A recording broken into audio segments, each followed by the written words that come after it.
So I was reading in the comments section of the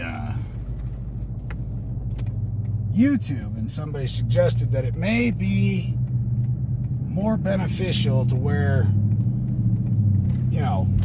proper attire, dress clothes. And what bothers me about that is the fact that I don't care if you're toothless, I don't care if you're in a wheelchair, I don't care what you dress like, smell like, or look like. If we're going to predicate how we treat others based upon the way they look, then that presupposes that all men have equal rights, right? So it doesn't matter what you look like, how you dress. The fact of the matter is it's based upon principle. And maybe that's the disconnect that we have on this land right now, is people are passing judgment on other people's misfortune or the ability not to be able to present themselves in a manner that looks important. It doesn't matter what you look like, ladies and gentlemen. It doesn't matter whether or not you have nice clothes. It's benign. The point is irrelevant. So, it disturbs me so much so when somebody says, well, if you went in there with a suit, Derek, you might get a little more done. Well, that's bullshit. Absolute bullshit. Because a suit doesn't make a man, ladies and gentlemen. The clothing doesn't make a man. It's about heart. It's about spirit. It's about integrity. The whole trip to Lincoln was based upon me finding out who the man is making the claim that I owe them something. That's it. Nothing more, nothing less. That's it. 4 hours out of my day, 4-hour drive all the way up there, 4 hours all the way back. So 8 hours to find out that no man is willing to write down on a piece of paper and give me an order. Now, I provided remedy in 3 ways, okay? The first way was write the order and I'll fulfill the order, but I'm going to bill you for it. Everybody wants to just say, well, it's the law. It is the law if I consent and I agree to it, but I don't agree that your statutes, codes, city ordinances, rules, and regulations apply to I as a man, first of all. And secondly, I don't agree with your rules, statutes, city ordinances, codes, and provisions. So thus there's no contractual nexus. The second way I offered remedy was very easy. You show me how to register a private household consumer good exempt from taxation, because I don't use my private household consumer goods for commercial activity. Okay? They didn't want to do that either. And the third and final remedy was just show me the man or woman making the claim so I can provide remedy to them. So I offered 3 ways to provide remedy. Make an order, show me how to register my private household consumer goods as tax exempt, or bring forward the man or woman making the claim that I owe them something. And ladies and gentlemen, it doesn't matter what I look like. I could be a hunchback, toothless, in a wheelchair. It's based upon principles. Something that the agent and agency at the DMV, the deputy state sheriff or whatever he is, told me was that not only is it the law, Derek, but we're gonna bring action against you. So I said, who do I owe? Well, you owe the county. Well, the county's not a man. The county's not making a claim against me. You acting on behalf of a principal or threatening me as a trustee, trying to intimidate, coerce me into contract with the county. I just wonder who you really work for. Because the truth of the matter is the county's its own little municipality, doing business under the guise that they're in contract with the state. All I want is private remedy. So the thing that I'm on here for is the comment that was on YouTube. If you went in there looking a little better, it's a fatal flaw that we have in alleged society when we predicate how we're going to treat others based upon the way they look. I was never raised that way, and it saddens me. I'm grief-stricken over the fact that somebody would even allege that perhaps you should go in there in a suit. Maybe you'd get more done looking more professional. you guys need to understand it's the lawyers that are fucking this country. And they're, ladies and gentlemen, Pete Ricketts is a shill for a lawyer. Somewhere behind Pete Ricketts is a lawyer telling him, you do this, and that's how we get maximum production. All right?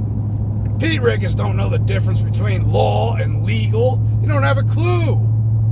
Then again, I can't really testify for him either. Maybe he knows a little more than I think. But the truth of the matter is, there's not one corporation within all 50 states that doesn't have a lawyer behind it in one way, shape, form, or another. So, again, we're just looking to see who's going to bring forward the claim as a man or woman that I owe. As soon as we can find that man or woman, I'm going to offer remedy. But it's an impossibility for me to offer remedy if there is no man or woman bringing a claim saying I owe them something, right? What are you guys' thoughts on that? Let's see. First, I know one thing I wanted to touch base on. If you'll notice, Glenn Elwell says, I don't agree with your view on the Constitution. Well, Glenn Elwell, how could you abscond from the Sixth Amendment, your right to face the man or woman bringing a claim against you? How preposterously ridiculous does that sound? And you're taking your income under false pretense because you took an oath of office, allegedly. You're supposedly independently bonded. You should have your Foreign Registration Act, but your first duty and obligation is to uphold and defend the Constitution. So to tell me that somehow my view of the Constitution is skewed when it says it is clear as a bell. Any common man can understand that you have a right to face the man or woman accusing you. But according to Glenn Elwell, that's of no consequence here. It doesn't make any sense. It doesn't make any difference to us, Derek, because we abide by statutes, codes, city ordinances, rules, and regulations. Well, that's all fine and dandy, except for I don't consent to that. So I'd like you to bring the man or woman alleging somehow that I caused them harm, injury, damage, or loss so I can rectify the situation, right? But they can't do that. So what are they doing? They're falsifying a record on the pretense that somehow I had an obligation, a fiduciary obligation, to perform, yet neither of them are willing to sign an order for me to perform. It's completely asinine. And I just do these videos to help you guys wake up to the bullshit. Because it's bullshit. If I went and told Glenn Elwell, you go and mow my yard, you go and register this right now, or else, I'd be in jail for threatening somebody. At bare minimum, there would be a legal action brought against me for threats.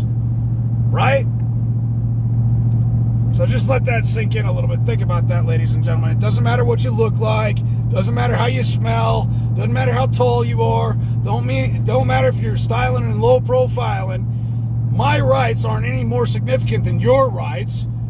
No matter how I look, it makes no difference. Just remember that. When these people try to look down upon you because you're construction scum wearing wholly ratted up jeans and your hands are bleeding. Remember that. You're not anything less because you don't have a title affixed to your ass. Freedom isn't free, ladies and gentlemen. I look forward to seeing you at selfgovernanceu.com. And if you want to see the rest of the videos, they are going to be on selfgovernanceu.com here shortly. Just getting back from my 4-hour trip from Lincoln, where no public official can affirm that I as a man owe another man a damn thing. And none of them could produce their oath of office. None of their secretaries could show me their foreign registration. None of them could show me their anti-bribery statements. None of them could show me anything. They're just idiots out there aimlessly wandering around with plausible deniability because nobody is holding them accountable. Nobody. Look, the FBI had Hunter Biden's laptop for a fucking year. I get a speeding ticket on the side of the road, right?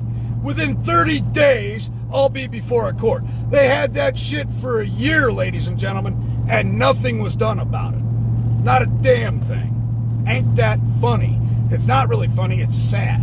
It's sad that this is what it's come to.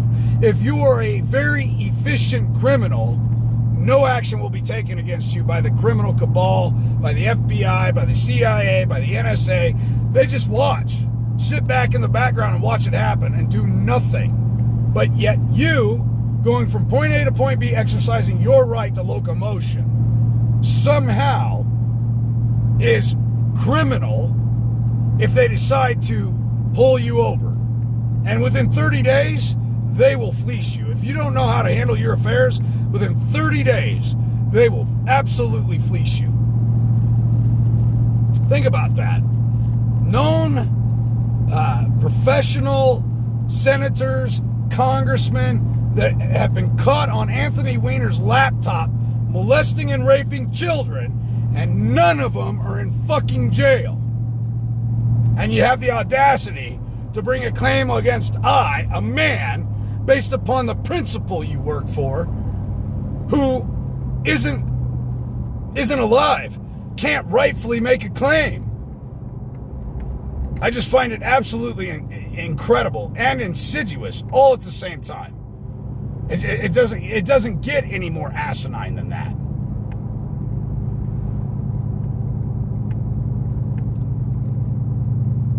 What's the remedy, ladies and gentlemen? Ultimately, you have to stand up and say no. At some point, you got to stand up and say, show me the contractual nexus. Show me where I agreed to have a bunch of morons lord over me that can't balance their own affairs in their own life. This is absolutely insane. Absolutely insane. The other thing that grabs me by the goat is the fact that politicians will allege that they're micromanaging the state of whatever. It's a state of confusion is really what it is. How did you acquire the land? When did you buy it? Who did you buy it from? Who made you Lord and King over it? Oh, that's right. You took it by way of military occupation under the threat of a barrel of a gun. You were either going to euthanize people that were already here. So how do I owe you an allegiance? Nobody can answer that. I'm just talking legitimately. This is logical, rational conversation. How do I owe any other man who alleges that they control anything? When did you get it? How did you acquire it? Why do you have it? Who gave it to you? How did they give it to you? How did they acquire it? When it all boils down, it was all acquired by military occupation. Gun-toting morons running around following orders at the behest of bankers, ladies and gentlemen. The bankers and the lawyers are the two things that ought to be rid of in this country. Period. Bankers and lawyers. Gone. Put them on a raft, a little dinghy, and send them over back to England where they belong. As foreigners, to the Queen, to the Brits, trying to fleece and extort us over here and allege that we're free somehow. Whose roads are they? The state would have you believe, through their lawyers, through their manipulation of language, the state would have you believe, or lead you to believe, that somehow they own the roads. Well, how did you do it? Considering that your corporation is insolvent, considering that you're bankrupt, whose roads are they again? And when did you pay for them? How did you build them? Because the government can't do anything without fleecing Paul first in order to pay Randy. Period. They're insolvent. How do you do anything? You pledge the birth of newborns so you can continue to spend future credits on account into existence with a hypotheticated monetary system. It's not hard to figure this stuff out, guys. All you got to do is stand up. Like I said, I'm going to peace. I'm not at war anymore. I just got some questions. And if you can't answer the questions, then we've clearly entered into a zone where we're at an estoppel, where nothing can be had. It's an injunction. There's nothing. There's no forward movement. Stop trying to lord over me, and I won't have to bring a claim over you as a man and fleece you of everything you thought you owned. Because that's what it boils down to. You show me where you got your delegation of authority to lord over me as a man, and I'll yield. But until that point, knock your shit off. It's pretty simple. It's real easy.